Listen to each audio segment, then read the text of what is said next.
We know the holidays can be fun. We know they can be stressful. The money we spend, the long list of our to-do lists, and maybe in some cases we've lost a loved one this year. We sure have a lot on our minds. Sometimes it interferes with our sleep. Dr. Kimberly Lemke, a clinical psychologist, is now here to help with 12 nights of Christmas sleep tips. Good morning, doctor. Good morning. How are you? Great. Thanks for being with us. So how do we actually shut our minds off? And we're not supposed to look at our phones, right? Because it's right there and it's so tempting. And you start to think about all these things you needed to look up or research or buy, right? Yes. Well, and it's so hard too, because sometimes when we're looking at our phone at night, one of the things that our body is looking for is light. And so when our body is trying to shut down, if it senses light, then it doesn't help us shut down. So we want to make it as dark as we can in a room, and phones and TVs and things like that, unfortunately keep stimulating our brains that it's light and we should stay awake. So that's where those devices become difficult.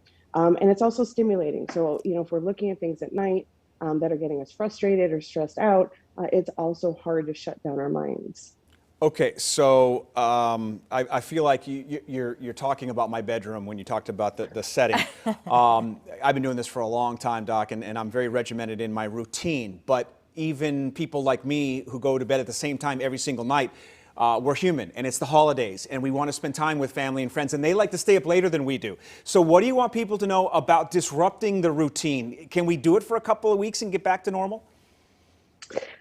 So I know you wish I'm going to say yes right now, but the answer is no. We have two sort of systems that work for our sleep. One is that circadian rhythm clock, and one is what we call a sleep drive clock. And so the circadian rhythm clock, the more routine we are, the better, the more it knows when to wake up and go to sleep. When we start messing with that and disrupting it, the hard part is our body doesn't know when it's supposed to go to sleep and when it's supposed to wake up.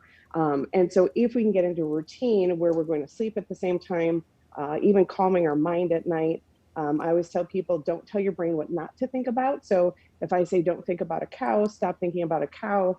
Don't think about its tail wagging. You've all thought about a cow. So think about stuff you want to think about at night. Give yourself storylines you enjoy, images that cross your mind. So really fill your brain with what you want it to, versus sort of letting your brain take over at night. And keep that routine as best you can, because that's going to help you sort of stay consistent throughout the upcoming days too. Doctor, I'm a mom of two small children. That rhythm that you're talking about starts at a really young age. You knock them off that rhythm for 1 or 2 nights, maybe at grandma's house. Ouch, you're feeling it. So what about aids? So true. What about melatonin, or what about those apps, those meditation apps that are supposed to help you fall asleep? So apps can be helpful. So there's things like, if you think about, again, your body is trying to go to bed, right? It's trying to sleep. It wants to go to sleep. So anything that you're doing that might be calming it could be helpful, right? So things like meditation apps or calming apps, those sort of things aren't necessarily an issue. I tell people to run experiments on themselves. If you're trying to go to sleep and you're listening to any sort of noises or anything like that, and you find yourself not sleeping, try something else. People get stuck and they keep trying the same thing, even though it's not working. So if noise works for you, that's fine. That is the one system though that doesn't go to sleep when we go to bed for safety reasons. It keeps us up.